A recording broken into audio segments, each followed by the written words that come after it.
911. What are you?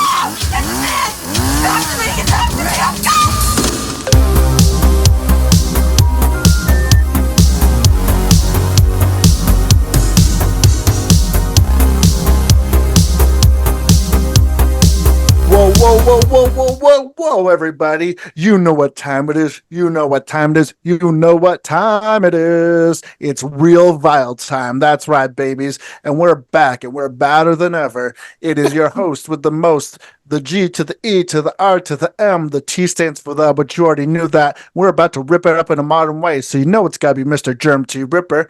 And of course, it's the Tower of the Hour, the Princess of Power, the Killer Kelly Miller. What's up, Killer Kelly? Hey, girls. Hey.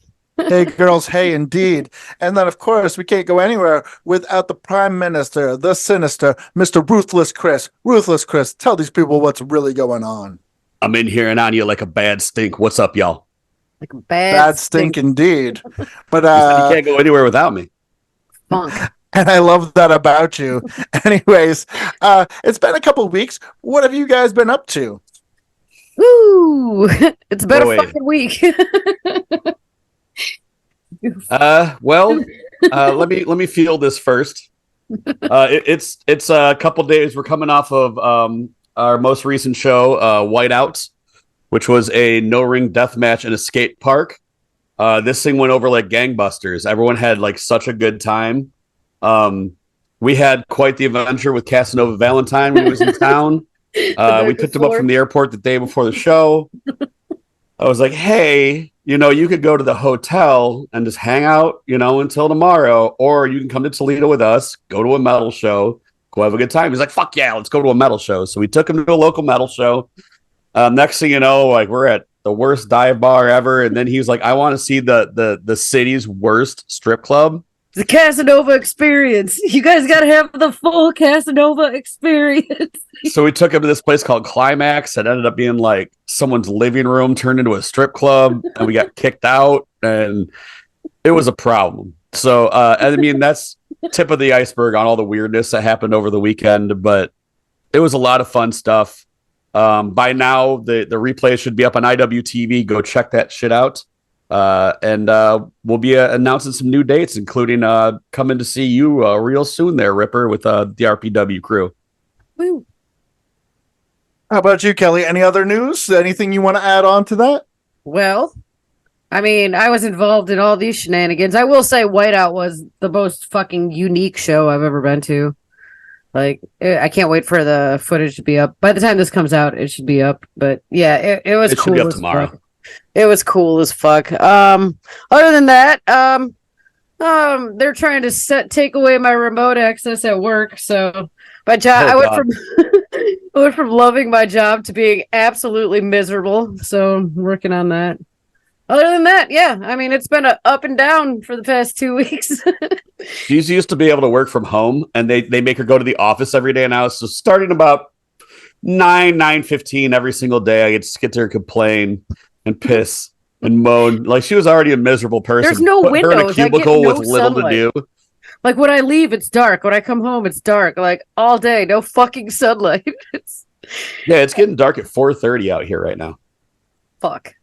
Same, girl, same. It is very dark. I think it starts about 3:34, yeah. Mm-hmm. But speaking of it getting dark and getting dark early, you know why? Because it's winter. It's winter, and it's coming up on Christmas, which means this is our big holiday episode here at Real Vile. And for a special, extra special treat, we have on director and filmmaker Jenn Wexler. She just dropped a brand new Christmas horror movie, The Sacrifice Game. It's on Shudder, and boy, oh boy, I'm excited to talk to her about that movie and everything else she's been up to, because she's one of my favorite modern directors. So this is going to be a very special episode, and I'm very excited about it. But hey, let's get started talking about these wonderful Christmas horror movies that we've all been watching to get ready for this. Killer Kelly Miller, you want to start this party train off, right? Sure. All right. I will start with a Christmas movie from 2008. This one is it's a British movie. This one is The Children. I'm surprised I've never seen this one before. It was pretty fucking good. Directed by Tom Shankland. He also directed like newer House of Cards series. I didn't really recognize any other movies, but yeah. Mom and dad with their teen daughter and 2 younger kids go to an isolated cabin to meet up with the rest of the family, which is I think it's the wife's sister, her husband, and their kids. Her 2 kids are absolutely like terrible and loud and annoying. There's a lot of screaming. They're all meeting in this isolated cabin for Christmas. They don't really get into too much of why, but there's a little what do you call it? Animosity? No, before what? Oh my god, I can't think of the word. Trepidation. No. Anxiety. Nope, that's not it. But anyway, they kind of let you know They have feelings. Kind of throw in a little bit of what's going to happen. Back. Fuck it. Never mind. I'm not going to think of the word. But anyway, the kids just start like getting sick. I think it's a virus of some sort. I don't know. They don't really go into too much detail of what it is, but like the kids start getting like violently ill and puking, and then they start becoming kind of feral. So then this movie becomes like the kids are fucking sick or they got rabies or something, and they're like just start killing off all the fucking adults in some brutal ass ways. Yeah, this movie kind of rocked though. I really enjoyed it. You know how I am with kids and fucking movies. There's also some. We're making you a shirt. I don't know why. Anybody killing them kids, I'll watch it. I mean, the kids are more killing the adults in this, but there is some definite kid killing. I don't know. I'd recommend it. I gave it 3.5. It's a good, fun, Christmas, gory-ass horror movie. I mean, if you want to see some kids killing adults and then some adults killing children, this is the one for you. Very cool. How many stars would you give The Children? I'd give it 3.5. It's a pretty solid flick, man. Get lots of good gore. Decent story. Like I said, I mean, it doesn't really tell you why this virus is going on. At the end, it does kind of reveal itself a little, though. There is like a twist at the end that's pretty fucking good. Yeah, not a lot. It doesn't really tell a lot, but there is a twist at the end. I recommend it, though. Good, fun, seasonal Christmas horror. And what's it streaming on? What did I watch this on? Give me 2 seconds. AMC. It might even be on Shudder, but I watched it on AMC. Shudder. Okay. Very cool. Very cool. Chris, have you seen The Children? I have. It's been a number of years, but I do vividly remember some scenes. I remember it being a lot of fun. Had Beware Children at Play vibes going on there. I definitely dug it up. From what I remember, and this comes from like, I probably haven't seen this thing in like 15 years, but from what I remember, I had a lot of fun with it. I'd probably give it like 3 stars. Yeah. You're right. Beware Children at Play. It's like better produced. Beware Children at Play was a Trauma movie, and I always loved that bought. one. Yeah. Trauma bought. I've always loved that one. This one is probably a better, higher quality Beware Children at Play. Yeah, I think as far as killer children set at Christmas time movies go, The Children is probably the best of that subgenre. I don't know if there's any other movies that fit that subgenre. I remember watching it when it first came out, and I wasn't too turned on by it. I wasn't like, I was kind of an but I watched it again recently, and I did like it a lot more. I think, like Chris, though, I give it about 3 stars. But if you haven't watched The Children, definitely check it out. AMC Plus and or Shudder.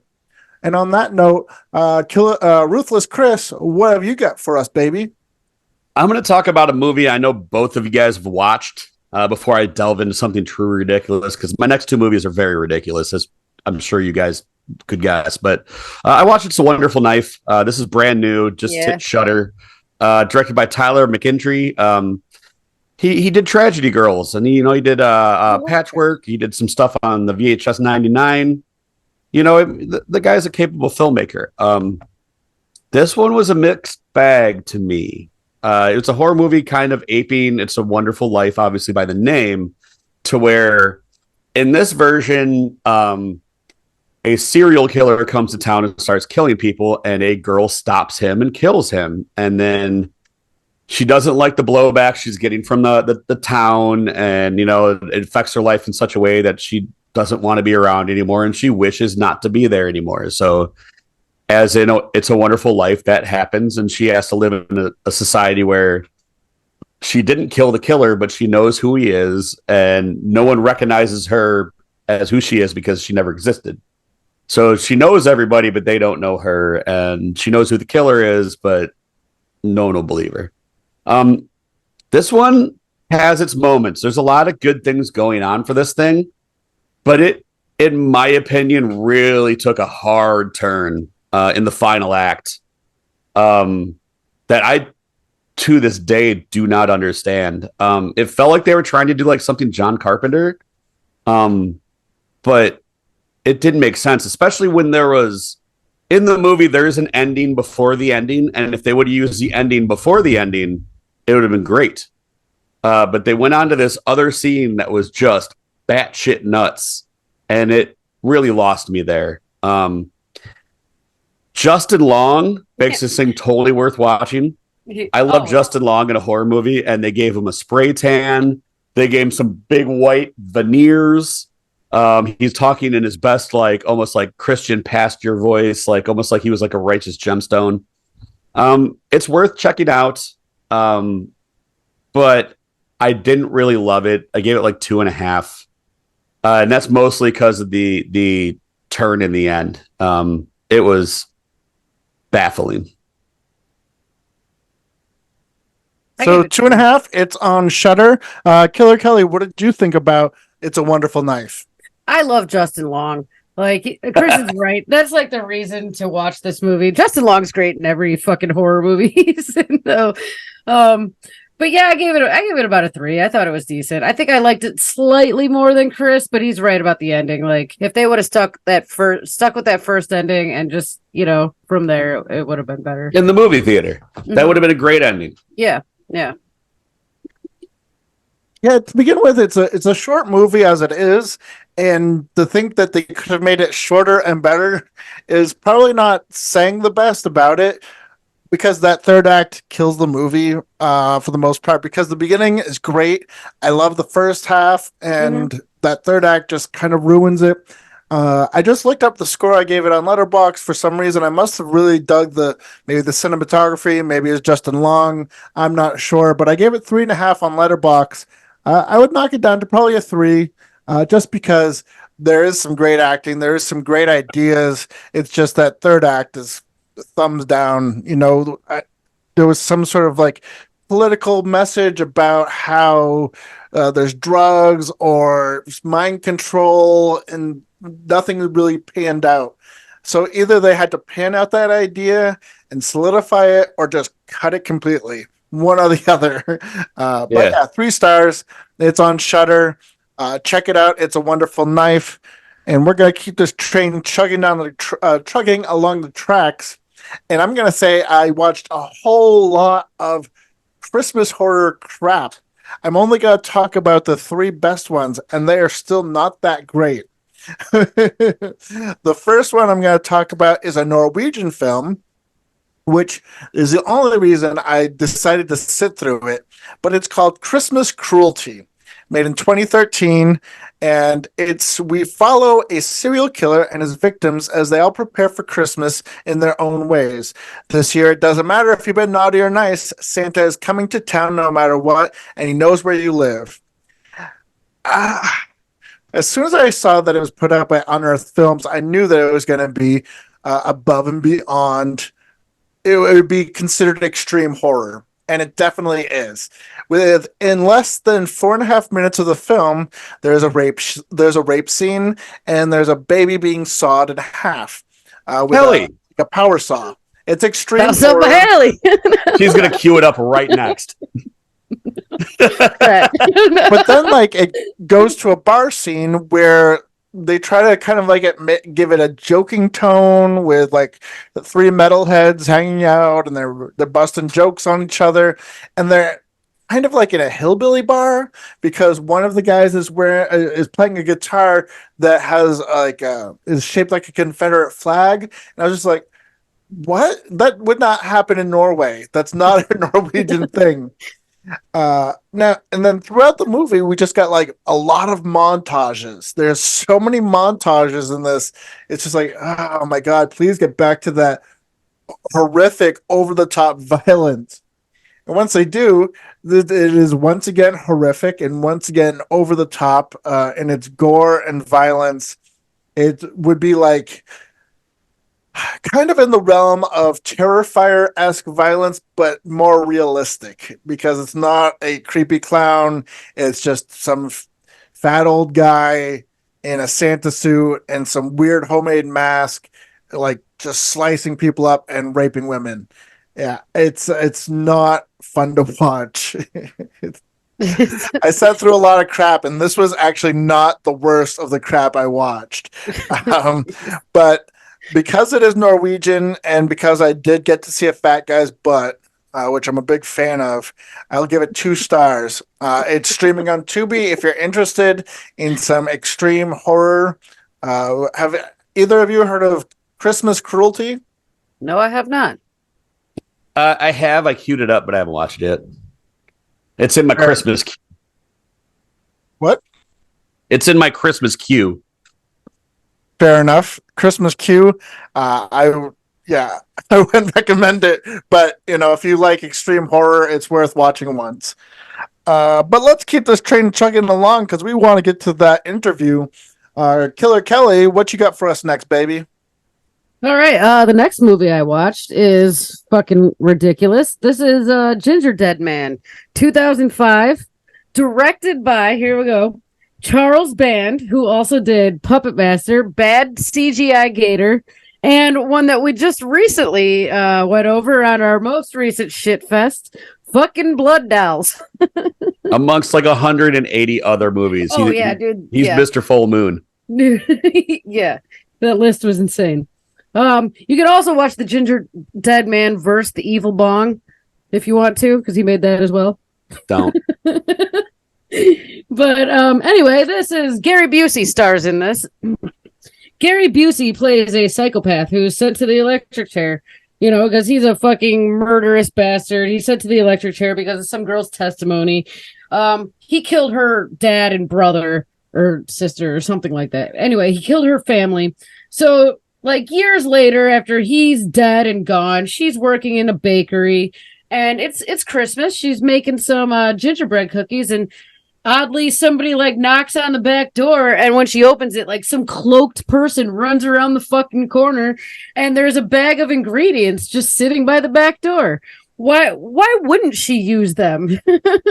So she uses them, bakes up some gingerbread cookies, and apparently the ashes of the dead serial killer were in the fucking ingredients. So, I mean, what happens?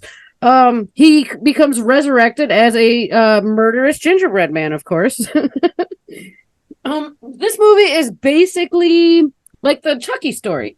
That's basically what's happening here. It's fucking ridiculous. It's not great, but it's fucking entertaining. Gary Busey definitely makes it more entertaining than it would be with anybody else. I mean, I'd recommend it. Like I said, it's not good, but it's fun. So yeah, I give it a 3. I think Whoa. for fun value, this is the shitfest scale. All right. I will give it. No, don't let me affect your score. I'm just saying, shocking to me. I will give it 3 flushes. Right? And a square. Have you guys seen Chris, have you seen Gingerdead Man? Sure as fuck have. I'm not going to be as nice to it as Kelly is, and I adore the films of Gary Busey, but I mean, like, this thing, woof. I mean, it's fun in concept, but it's one of those ones where the concept runs flat kind of fast. Gingerbread Man running flat. It's fun, it's entertaining, but it's bad. I didn't think as highly of it as she did, and I'm the dog shit man in the group, but I'd probably give it 2 tops. Yeah, I probably am being way too generous on this fucking the set is a bakery that doesn't have any ovens. That's true. It all takes place in one location, a bakery. What do they don't have? Ovens. Yeah, but you can watch this on Freevee and Tubi, of course. You know. Okay. I've only watched Gingerdead Man once, and it was on my phone. I think I was working overnight shift many moons ago, and I don't think I hated it, uh, but I didn't love it either. Yeah, I'd probably go with about 2.5. I'll give it 2.5 stars just because I like the idea, I like the concept. I love Gary Busey, so yeah, Gingerdead Man. Check it out if you like horrible movies. Horrible Christmas horror movies with Gary Busey. With Gary Busey. It's fun, it's silly, it's bad. Yeah, enjoy. In the meantime, Ruthless Chris, what have you got for us next? This will be shocking to anyone who's seen this movie, but this is not the weirdest movie I watched this week. Silent Night, Deadly Night 5, The Toymaker. You've been talking about this. Something out weirded this this week. And if you've seen Silent Night, Deadly Night 5, that's a fucking feat. But yeah, I watched this for the first time. I had never seen it before. Holy shit. This thing is like extra levels of batshit. A lot of similarities in Extro, actually. The killer toys, the soldier man, Extra's fun. A human-sized plastic person, and then you throw Mickey Rooney in the mix, who hilariously enough was one of the most vocal people boycotting the first Silent Night, Deadly Night. This one, holy shit! Like I thought, Part 4, the Brian Usna one, was weird. This one went off the deep end. You have a mom and her son. They have lived through a tragedy due to a toy and losing the father, I believe. It is the first Christmas after. Everyone expects the kid to get over it. He's so traumatized still. What the fuck? So it's been a year already, kid. And they keep going and visiting this toy maker who has what you believe is a mentally handicapped son. It really spirals out of control from there. Scene after scene gets really weird. A lot of killer toys, robot people, doll men. It's super gory, unbelievably weird.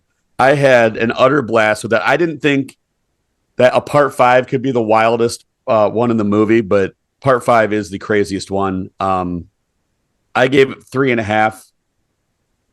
I had a blast with it. So yeah, Silent Night, Deadly Night 5, 1991 by Martin Kitteroser.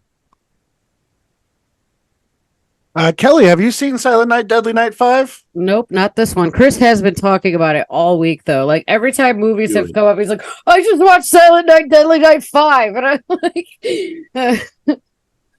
makes me. I am actually a huge fan of Silent Night, Deadly Night 5, The Toymaker. It might actually be my favorite one out of the series.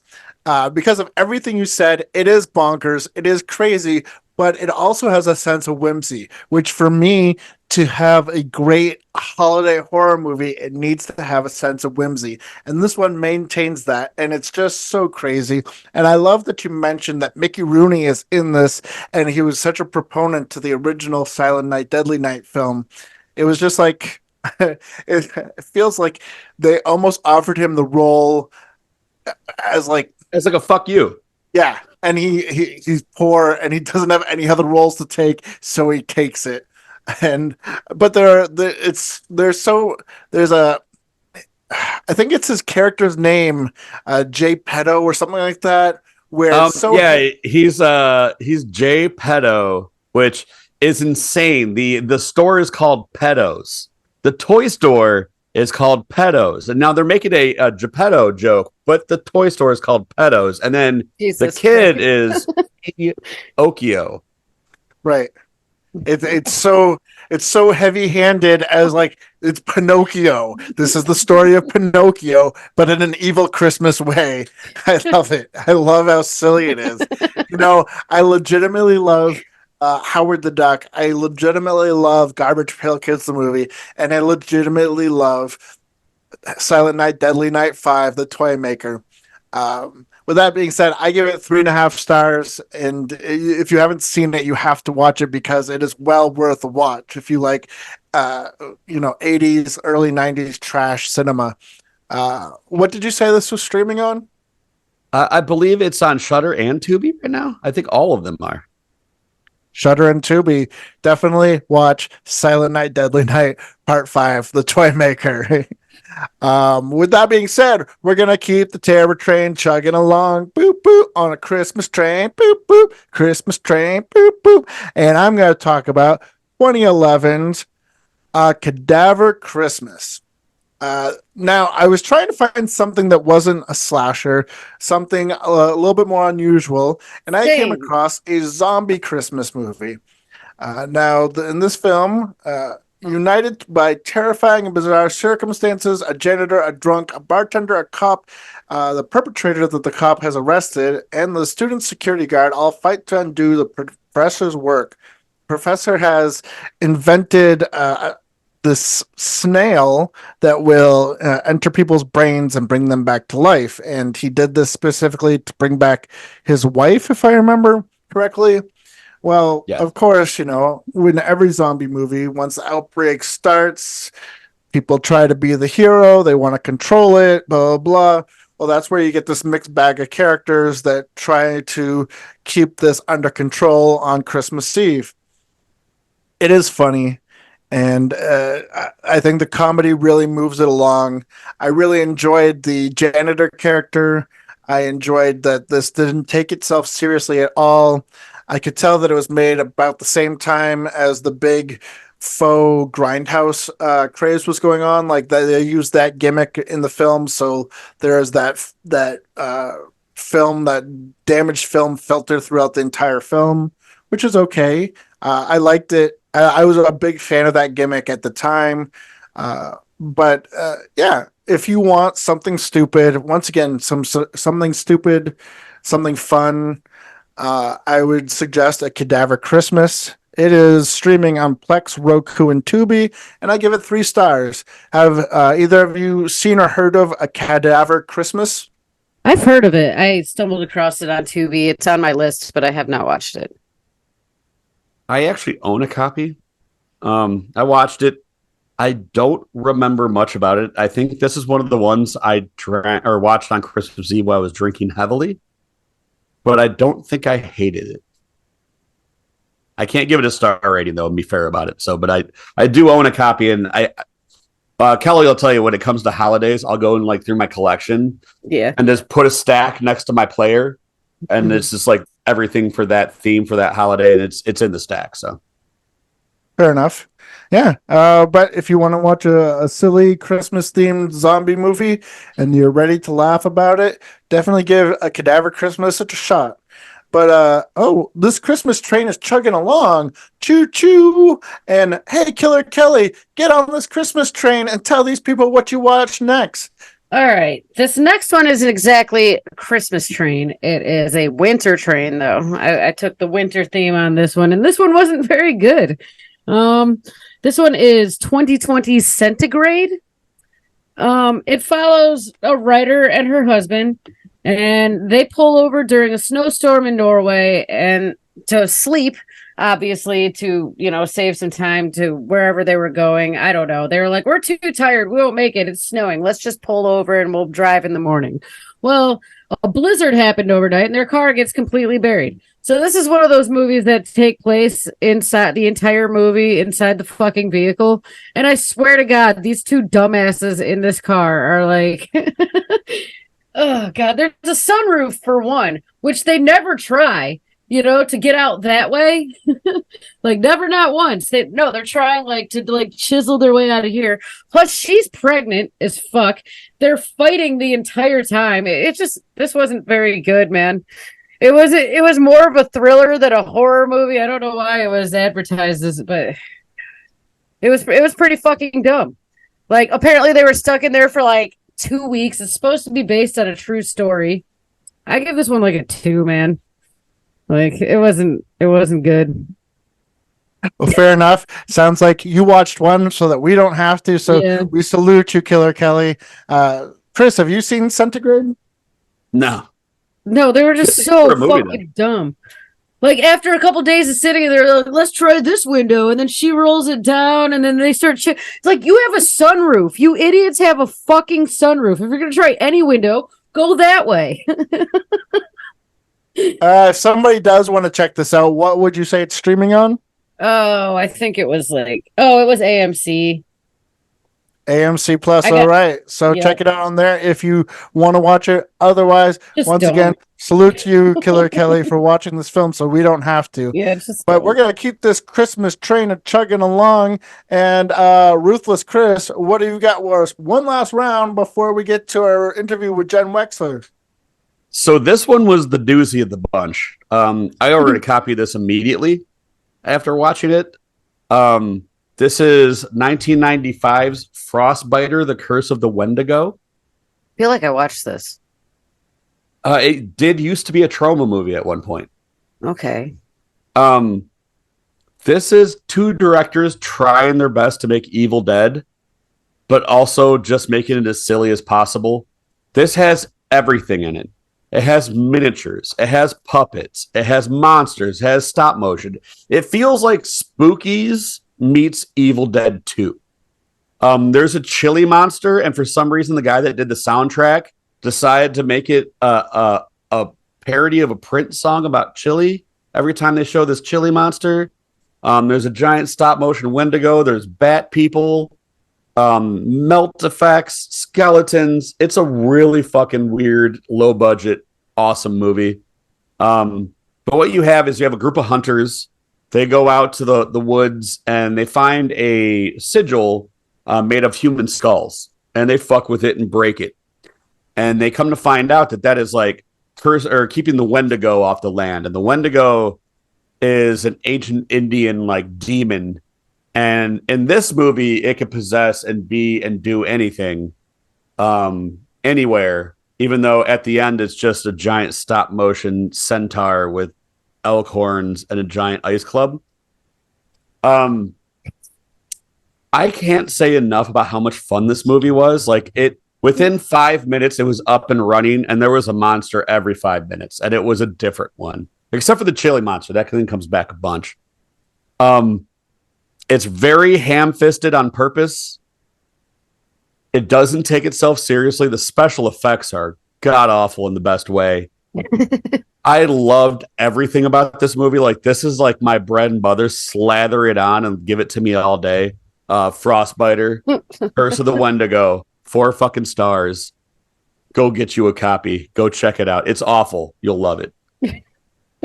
Yeah, this does sound incredibly familiar. It does. Is it streaming somewhere? I watched it on Tubi, of course. Tubi, of course. Tubi. And you said 4 stars? I wish I could give it 5, but like that means I would have to say it's like just as good as like Heat or like like something that's a modern classic. And it is not. But when it comes to my cheese scale, like this is everything I love in a cheese movie.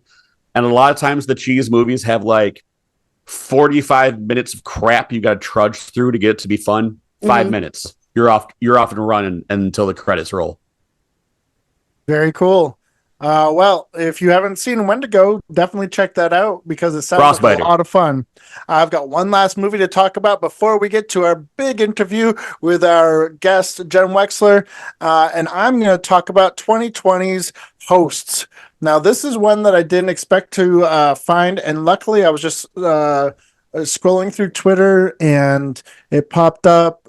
I think not Severin. It was one of those more boutique movie labels was touting it as one of their new releases, but it is a Christmas horror movie, and it's more about aliens or some sort of spirit taking over people's bodies, and they turn into maniacal killers. It is brutal, it is bloody, and it takes place at Christmas. It's a family invite their neighbors over for Christmas dinner with disastrous consequences. Well, that puts it gently. There's some great gore, some great tension. It's pretty humorless, and maybe even entirely humorless, except for the very beginning when the couples are joking and they're laughing about, oh my God, I don't really want to go over there for Christmas dinner, blah, blah, blah. And then it just, boom. lots of blood, lots of gore, and lots of weirdness. Because you didn't. When I saw the trailer originally, I expected it to be a slasher film, and not just being like people that you invite into your house stabbing the shit out of you. So, yeah, I enjoyed Hosts, and it is available on Freevee, Plex, and Tubi. I gave it 3.5 stars. Have you guys heard of this one at all? Yes. I watched it. I loved it. It's a very dark movie, very mean and gritty, almost kind of like the movie we're going to be talking about tonight. Yeah, that one's dope. I liked it a lot. I gave it 3.5. Was this ever on Shudder? It sounds kind of familiar. I don't know. Maybe. I don't know. I think that might have been where I first watched it. I kind of feel like I have seen it, actually. I don't know. Have to check it out again, huh? Revisit that. Absolutely. So if you haven't seen Hosts, yeah, we both agree, 3.5 stars, and it's streaming on Freevee, Plex, and Tubi. No reason not to watch it. Those are all free streaming services. But on that note, let's get to our big interview with director Jenn Wexler for the new holiday horror movie, The Sacrifice Game. Let's go to it, folks. And now for our feature presentation. Oh my goodness gracious gravy. This is going to be crazy. We've got a guest that we just can't fathom how exciting it is to have her on our holiday episode. It is none other than filmmaker extraordinaire, director that we all love. It is Jenn Wexler. Jenn, it's amazing to have you here on Real Vile. Thank you so much for having me, guys. Absolutely. Now, for those people out there in Real Vile land that aren't as familiar with your work as the three of us are, could you tell the people out there in Real Vile land a little bit about yourself, please? Absolutely. I am a writer, director, and producer. I produce 6 features, all indie horror movies. And then I directed my first feature, The Ranger, which is about a bunch of teen punks that go up against a killer park ranger. And then most recently, I directed the movie The Sacrifice Game, which just hit Shudder on Friday. Holy guacamole, The Sacrifice Game. Now, this is why we had Jenn Wexler on for our big holiday special, because The Sacrifice Game takes place on Christmas. And that's very exciting to us. Everybody, all myself and my co-host, Killer Kelly and Ruthless Chris, we love Christmas themed horror movies. So to have the big one this year is The Sacrifice Game, as far as I can tell. And it is incredible. We all watched it either yesterday or today, and it boom, mind blown. I can't believe how great it is. It's definitely one of my top 10 for the year. And I feel like my co-hosts definitely agree. And what was your big influence to make a movie that takes place around Christmas time? I really love movies that take childlike imagery and twist it and make it really dark.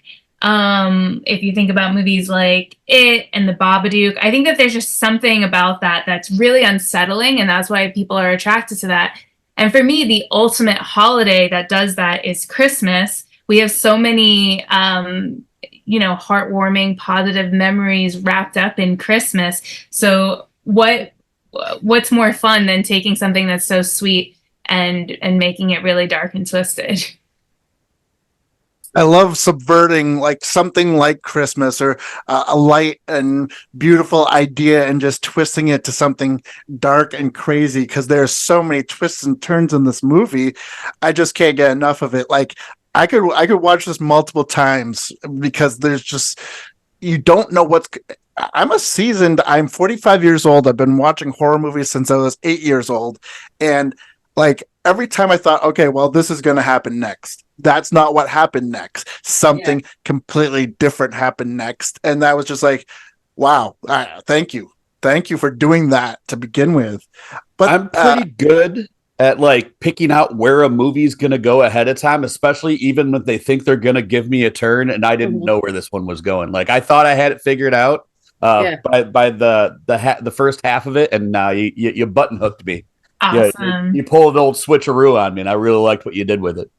Yeah, man, I thought it was going like a home invasion fucking culty route. Like it was completely set up for that, and like halfway through it totally took a turn into like my favorite types of movies. Though I did not see it coming either. And that little girl, though, that little girl that played, just yeah, we'll get to that. Yeah. So, but the movie has sort of a dusk till dawn. The first half feels like one movie, the second half feels like a different movie. And, the first half is American sleaze, while the second half feels more like almost highbrow Italian giallo or exploitation, but like fancy exploitation, if that makes sense. Love it. Thank you. And could you tell us, was that intentional to make it feel like two different movies, or you just were incorporating a lot of different influences? Tell us what that process was like, Jen, please. Yeah, well, there's definitely like we went into it knowing that halfway through things would be switched up and reset. But when I make movies, I think about the movies that I'm gonna like these are these are the movies that are on my brain while I'm making the movie. So for this, some of my influences include Last House on the Left, Halloween, which was an influence, especially in our opening scene, similarly to how the movie Halloween opens. We do a similar thing with our film. And aesthetically for that scene, I was thinking about Clockwork Orange. And then also, Black Christmas is obviously an influence, and Suspiria and Phenomena. So it was kind of just, I'm a horror fan. I've been a horror fan since I was a kid. So it was kind of just seeing what would, what resonated for this. And I don't really like to go into movies. I don't ever want to directly rip something off, but it's more just like, these are the movies that I'm going to have on my mind while I'm making this. Also, The Shining was certainly an influence as well. I noticed a lot in the lighting. Like it really seemed like you really focused on some really interesting lighting, with backlights of reds and, almost like the Christmas tones, but almost in like its own, like almost Italian style, but almost Christmas themed. Was that on purpose? Yeah, for sure. I was really excited with taking the, I wanted the gang to be like in a world of color, in a world of Christmas, twisting the Christmas joy to be something really dark and messed up. And then on the other side, I wanted the boarding school to be really like pristine and to feel like a dollhouse and to be very like heavenly almost. And then when the gang gets to the school, they kind of bring their chaotic energy into the school. And then over the course of the movie, the way the lighting scheme shifts, like I said, I wanted the school to feel very heavenly, and over the course of the movie, I wanted it to feel like we're slowly descending into hell. Yeah, I can see that. You did it. Yeah, you definitely did that. There's the one scene, I'm not going to spoil here, but there's a scene, I believe it's in the locker room with a nice like backlighting of red that's really effective. Yeah. And we had a great, like, the cinematographer, Alexander Bussier, was fantastic. And he and I talked about the movie having like a classic and timeless and like dreamy kind of quality. And then we had an excellent gaffer, Danny Schwartzberg, who like killed it in terms of the lighting. He was great. I think also, with it being a period piece, it really helps with that too, because it doesn't feel like you could pinpoint a year it was made, because it feels like, you transport, us to that period. So you could be like, it was made 10 years ago. Someone might believe you. And, it could be, it was made yesterday. And people would believe you, because of that aesthetic that you came with deciding to make it a period piece. Thank you. Mm-hmm. I didn't want it to be too, I think that there are great movies that do this, that really embrace the period to the point of like the film texture. For this movie, I wanted it to have more of like a classic fairy tale kind of feel. So I didn't think that was going in that direction was totally right. Um, so I'm really happy with ultimately what the approach that we ended up taking. Very cool. And the cast is so amazing. I was happy to see Chloe Levine return in this film because I loved her in The Ranger, and Yes. to see her play Rose in this, I thought was great. Now, how did the casting go? Because there were a couple of the roles, of course, Clara and Samantha. It's just like to find actors to fit those roles is, I would imagine, would take a lot of time and effort. How did the casting go for this film? It was really fun to cast because it's an ensemble piece. And so, and every character is very distinctive, and I wanted to make sure that we cast it in a way that nobody felt too similar to anybody else, and everybody could really just like live in the space of their character. And it was a variety of approaches. Like Chloe, after The Ranger, Chloe and I became really good friends. So when I was working on the script for this, I had her in mind for that role and was kind of writing it for her. I was introduced to Mina Masood, who plays Jude in the film, and he's also was like Aladdin in the live action movie Aladdin. And I thought it would be so cool. Like, what if we take this Disney prince and we make him really evil? And Mina was really down to go on that journey. So that was really exciting. And then Olivia, I was introduced to. Olivia plays Maisie, and I was a big fan of hers from the Fear Street movies. And and she was also in a TV show called Panic that was on Amazon, which is like a young adult genre show. And again, with her, I was like, oh, I haven't seen you do like sultry yet. I think like if you're playing this like sultry, manipulative, like cool girl who thinks like all the dudes are following her, and that's kind of how she prides herself. But then, you know, over the course of the movie, she breaks out of that, not to give anything away, but she breaks out of that and becomes she finds her agency outside of that. I was really excited that Olivia was into the character and wanted to go on that journey, and that was really cool.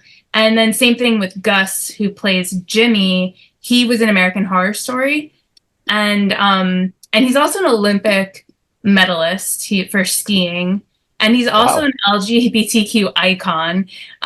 He's incredible. So we had a conversation and we got along really well. And he reminded me of like a Prince Charming type, which I thought would be really awesome for Jimmy. And then we were very lucky he came on. And then we did auditions we shot in Canada. We did auditions for the rest of the cast. And that's how we found Laurent, who plays Doug, and Derek, who plays Grant. And for me, the way we wrote those characters was Doug, I wanted like a young Steve Buscemi type. Yeah. Okay. And I see it Derek, now. I wanted like a young Vincent D'Onofrio, circa Full Metal Jacket type. So, and then they exist. I was like, wow, you guys actually exist. That's so exciting. And then, I mean, so when we were writing it, they were a little bit like caricatures with those young versions of those actors in mind. But then those two actors really like took those roles and filled them out with full personalities and like elevated them beyond what was on the page and beyond what my co-writer Sean and I could have dreamed of. And then for the two girls, Samantha is played by Madison Baines, and Clara is played by Georgia Akin. And they, again, auditions. We auditioned a lot of teen girls throughout Canada. And this is like a month before we shot. So it wasn't even like we had a lot of time. But in our first round of auditions, we saw Madison and George's auditions. And Madison was so vulnerable already in her audition. And I was like, oh my God, like you're big eyes. Like, I'm feeling for you through the screen. This is only gonna grow as we work together. And then it's Georgia's first feature. And Wow. we gave her Wow. her first feature. We gave her an introducing card in the beginning of the movie because we want to like claim her. Like, we cast her in her first feature. And she just like understood, she just deeply understood the character of Clara, to the point that in the audition, like the way she does the audition is very similar to how she does the role in the movie. Like, she fully got her instinctively. You know, writing a movie like this, especially where so much of it hinges on younger talent. Like, I mean, was that kind of nerve wracking to you? Be like, you know, if I don't find the right girls for this, like, it might not work out the way I wanted it to, or, you know, I mean, like, because you always hear, you know, it's really hard to find younger talent like that, and so much of this movie does hinge on that talent, you know, and if you don't find the right person, you know, it might fall apart in the end. Is that something that was, you know, like that you considered, or It was certainly a concern. And also, just, you know, when you're shooting with people who are under 18, it takes a toll on the schedule too. You know, you can only shoot with them for a certain amount of hours a day and whatnot.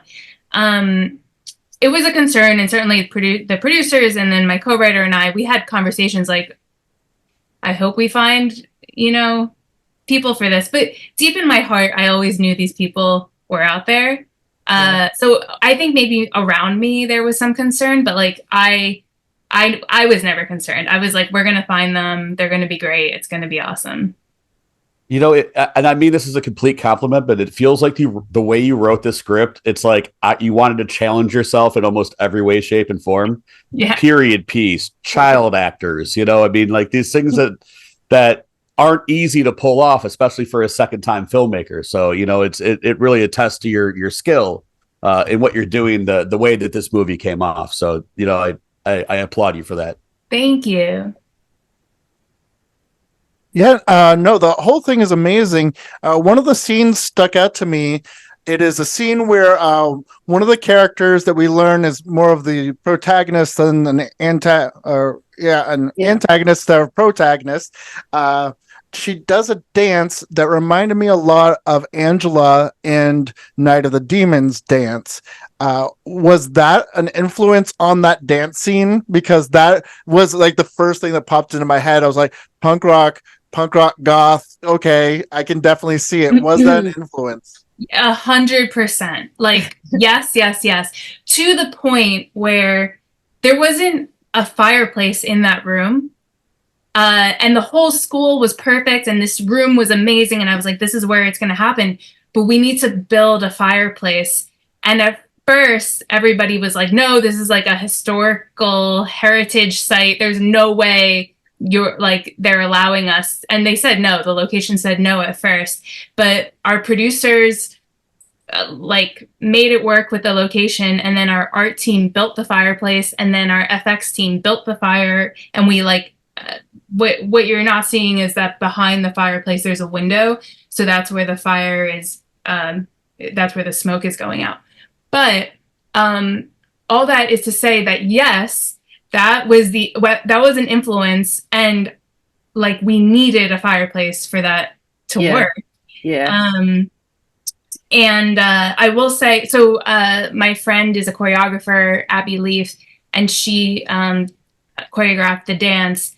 And something that I wanted to make sure was handled well was that I didn't want the dance to be too sexy, because I feel the Night of the Demons dance is very sexy, and for reasons you'll see if you watch the movie, like sensuality is not what I was going for here. I wanted it to be more of like a punk rock, like rage dance. So that was also on our minds as we were putting everything together. Yeah, fuck the Megan dance. That's what I was saying. Yeah, man, that dance was it was creepy and demonic. Like, it was great. It fucking nailed it. I do believe that's going to go down as like, you know, like one of those like you don't forget it after you see that movie kind of scenes, you know. Mm-hmm. And you know, you're right. You like it didn't come off as sleazy or sexy. It felt more like kind of evil and empowering, if that makes sense. Yeah. Empowering, yes. That's the goal for that scene. Yeah, I gotta say, it's one of like, I mean, I've seen a couple other Christmas movies that came out, like what It's a Wonderful Knife. This is definitely the Christmas movie of the fucking year. I thoroughly enjoyed this one. Well, not only that, like almost every Christmas horror like is a bit tongue in cheek and has like a sense of humor to it, and this is just mean and like gritty, you know, and like that. There's not many that have done that since. I mean, like, you know, there's Christmas Evil and the original, like, you know, Silent Night, Deadly Night, but most of them are like, you know, we're having fun with Santa, you know, like it's Christmas time, you know, and that's not what this is at all, you know. No, from the opening scene, it's fucking brutal. Like, literally, as soon as they walk into that house, you're just like, all right, it's this kind of movie. But then it turns and it's a different kind of movie, you know? And you're like, oh, fuck, you know? Yeah, within a minute, it's telling you, like, all right, buckle up. You know, you're in for a fucking ride on this one, you know? I was also thinking a lot about Black Christmas, which is such a cool movie because you know, it's a Christmas movie, but it's not like embracing Santa Claus mythology. So, you know, our movie has its own mythology baked into it. It's not a Santa Christmas movie, but it is a Christmas set movie. And so Black Christmas was certainly on my mind a lot when making this. Yeah, I was going to mention that it does come off as a bit humorless, but there are definitely spots where I did laugh and I did appreciate an interjection of dark humor, you know, just sort of sparsely placed throughout the film. And I think that Doug, the character of Doug, was definitely one of those moments a couple of times when he's just like, what are we doing? Because Doug like is the audience. I think that's the, you know, he's speaking, I guess, for the audience. I just watched an interview that Laurent, who plays Doug, did about the movie, and he was talking about that. And so like it kind of gives you something to hold on to, I think, as an audience member, because Doug is making all the comments that the viewer would make, I guess. That you're thinking. Yeah. When you said Steve Buscemi earlier, like, you know, like there was that familiarity, but then it clicked. I was like, oh, that makes so much sense, you know? Like, even when they, you know, they make the joke, they're going over the dynamic of the rest of the group, and they're like, oh, yeah, and him. And then they gave him, like, and he's like, oh, what the fuck, guy? You know, like, cool. Like, And Laurent is always on. Like, every moment the camera is rolling, he might not be the focus of the shot, but if you are just looking at him, he's just doing such fun things. He like fully is that character. And also, usually I'm not super into improv, or I at least like to get it as it's written in the script first. But Laurent, like from time to time, we would do improv with his character. And a lot of his lines like are in the movie. We were just going through, the editors and I, and we were like just laughing so much at the various things he was coming up with in the moment. And a lot of that's in the film. That's awesome. I love everything about that. Now, the soundtrack kept it definitely in the period that it took place in, which I love, because I hate it when a period piece movie, you know, interjects some modern music and you're just taken out of that moment, you know, like ripped out of it. You do that spectacularly throughout the entire film. But then I loved during the closing credits, you do like a revved up punk rock Christmas carol, and I was just like, that is Jenn Wexler, that is Heather Buckley, that is what I love to see. And so what was the idea? What did you intentionally do the whole thing straight and then be like, I did another one, here it is, folks? Or how did you come up with the soundtrack?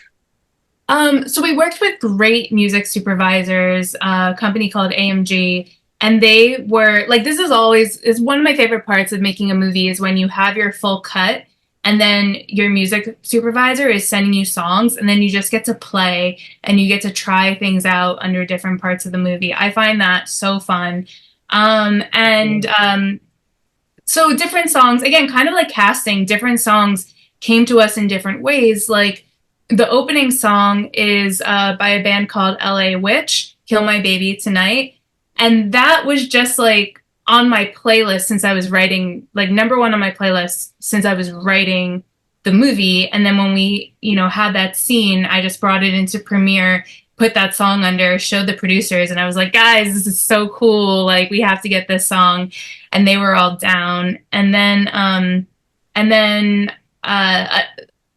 something that attracted me to this concept was the idea of taking Christmas songs and twisting them and making them dark. So that happens from time to time throughout the film. But we found the I'll Be Home for Christmas, the like punk version of it by Girl in a Coma. And again, I put that at the end and we showed the producers and we were like, guys, this is like, and then we were able to get the like classic I'll Be Home for Christmas, which is earlier in the film. So that's really fun to have that set up and payoff. But emotionally, not all the songs are from the period, but I wanted them all to feel like they were either from the period or from before that time. So there's some like 40s, 50s Christmas jingles in there as well. And then some like occult rock from the period, and then some more modern occult rock, but it sounds like it's from the period. And then just emotionally for the movie, I feel that because of the journey that happens, and this specific character who you learn things about over the course of the film, that then they're able to kind of break through time. And that, so at the end, we've earned our like hopping forward into punk rock time. Between this and The Ranger, it does feel like the music you choose is almost its own character in the movie as well. Like, one of the things that I've never heard that song that you talked about that was playing during the intro, and I looked it up before that scene was even over. I enjoyed it so much, but there was also the great record drop part, and then the dance sequence and all that. Like, it really all played into the movie, like almost like it was a character within the movie. And The Ranger was like that as well. Yeah. Because it was a movie about punkers. And by the way, thank you for being one of the filmmakers that shows punkers as real people, as opposed to like these hot topic, like what some producer thinks a punk is. That's one of the things I really appreciated about The Ranger was I love The Ranger. A lot of times when punks are portrayed on movies and stuff, it's like, yeah, we try to make him look like a punk, but that's like a $600 pair of pants. Yeah. And we just ripped a shirt from Hot Topic and put a fucking safety pin through their nose, Yeah. Thank you for saying that. Yeah. I mean, when I was a teenager, I was going to punk shows, and that's like part of, I was going to punk shows and watching horror movies at the same time. And that's how I was forming my identity. Like, that's how I broke out of my teenage depression of feeling like nobody understands me. I'm in this boring suburban town. Nobody gets me. And then like through horror and through punk is how I started feeling like myself. And so with The Ranger, that was kind of an ode to that development. I think we all can kind of like identify with what you just said there, like for sure. And I think that's why I like love The Ranger so fucking much, because it just reminded me of, like the 80s throwback, the fucking punk rock. It's just like everything I love about like horror and punk. And Yeah, on an earlier episode, we had Jason Zink, director of Straight Edge Kegger, on, and it seems like between the two of you, you did portray a great, authentic imagery of what it's like to be a punk rocker. And like my co-host said, people like us who lived it and are living it appreciate that fact. So once again, kudos for that. Now, what's next? What's next after this? What are you working on, Jenn Wexler? I am attached to a paranoid sci-fi thriller. So I'm very excited about that. And then I'm just, writing and figuring out what the next thing is. But what I do know for sure is I want to keep making horror movies. I want to work in every subgenre of horror, and I want to keep clashing subgenres together in various ways. Yeah. Very cool. I can't wait to see what you come out with next, actually. Like, even the ones that you were producing, like Darling and, what was it, Psychopaths, Depraved. Yeah, I mean, awesome. Awesome work. Thank you. So, any last words for the people out there in Real Violand, Jenn Wexler? I'll say, if you want to check out Sacrifice Game, it is on Shudder and AMC Plus right now.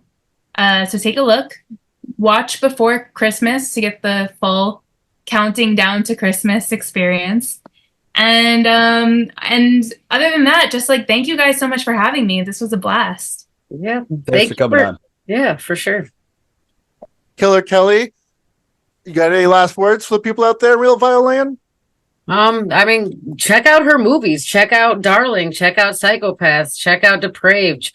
Check out The Ranger. And yeah, absolutely, Sacrifice Game for Christmas. Great to hear, Mr. Ruthless Chris. Final words, please. Honestly, thank you for joining us. Big fan of what you do. Can't wait to see what you do next. And you know what? Do some aquatic horror. I'd love to see your version. Yeah. Ooh, it sounds okay. Well, now my mind is spinning.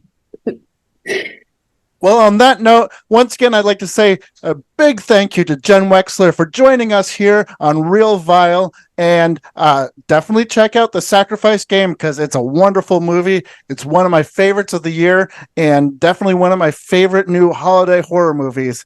But besides that, I'm going to say keep it creepy, keep it spooky, God bless America, and send nudes.